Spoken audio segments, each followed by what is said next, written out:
সফল নহ'ল? হয়, আমি এটা প্ৰয়াস এটা ৰাখিছিলোঁ যে আঞ্চলিকতাবাদী যে BTR কেন্দ্ৰিক দুই দল UPPL আৰু BPF মানে এলায়েন্স বুজাবুজি বা ইউনিটিৰ কাৰণে আমি এটা প্ৰয়াস বড়ো সাহিত্য সভা আৰু আন 16 জাতীয় সংগঠন আমি একেলগে আগবাঢ়িছিলোঁ। দুইলানি আমাৰ আলোচনা হ'ল আৰু আমি প্ৰমোদ বড়ো ডাঙৰীয়া UPPL সভাপতি, হাগ্ৰামা মহিলাৰী ডাঙৰীয়া BPF সভাপতিক আমি চিঠি প্ৰেৰণ কৰিছিলোঁ যে বেলেগ বেলেগে আমি আলোচনা কৰিব বিচাৰোঁ। আৰু সেই সময়ছোৱাত UPPL দলৰ মুৰব্বী প্ৰমোদ বড়ো ডাঙৰীয়া আৰু মন্ত্ৰী উৰ্খাওগুৰা ব্ৰহ্ম ডাঙৰীয়া আমাৰ লগত আলোচনাত মিলিত হ'ল।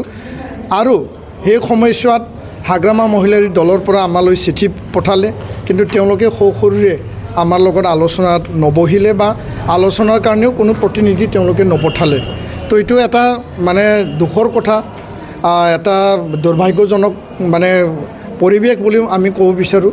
যিগৰাকী হাগ্ৰামা মহিলাৰী ডাঙৰীয়াই নিজেই মানে বাৰম্বাৰ আমাক আহ্বান জনাইছিল যে এপছুৱে দায়িত্ব লৈ পেলাই তেওঁলোকে নিজৰ কাম সম্পন্ন কৰা নাই বা প্ৰমোদ বড়ো ডাঙৰীয়া আৰু মোৰ লগত আলোচনাত বহা ব্যৱস্থা কৰা নাই।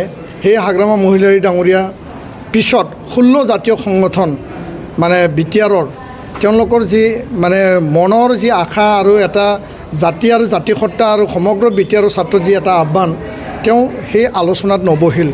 তো কিয় কাৰণে নবহিল তেওঁ পিছলৈ এই কথাও খোলাকৈ নক'লে আৰু আমি চিঠিও দিছিলোঁ, এই চিঠিৰ আমি ৰিপ্লাইও নাপালোঁ। তো এই যি মানে এলায়েন্স বা বুজাবুজি সেইটো সম্পন্ন নহ'ল, আমি স্থগিত ৰাখিলোঁ।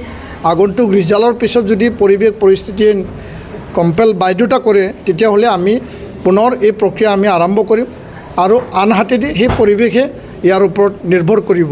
তো আমি আশা কৰিছোঁ যে BTRৰ অধিঘোষণা যিহেতু জাৰি হ'ল, BTC নিৰ্বাচন 2025 40টা পৰিষদীয় সমষ্টিত নিৰ্বাচন হ'বলৈ গৈ আছে। কোনো হিংসা, কোনো যাতে দ্বন্দ্ব, কোনো যাতে মাৰ ধৰ ভয় ভাবুকি হ'ব নালাগে।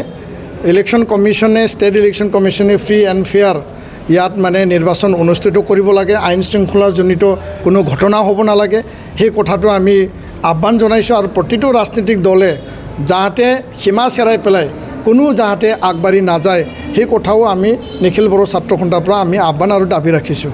2020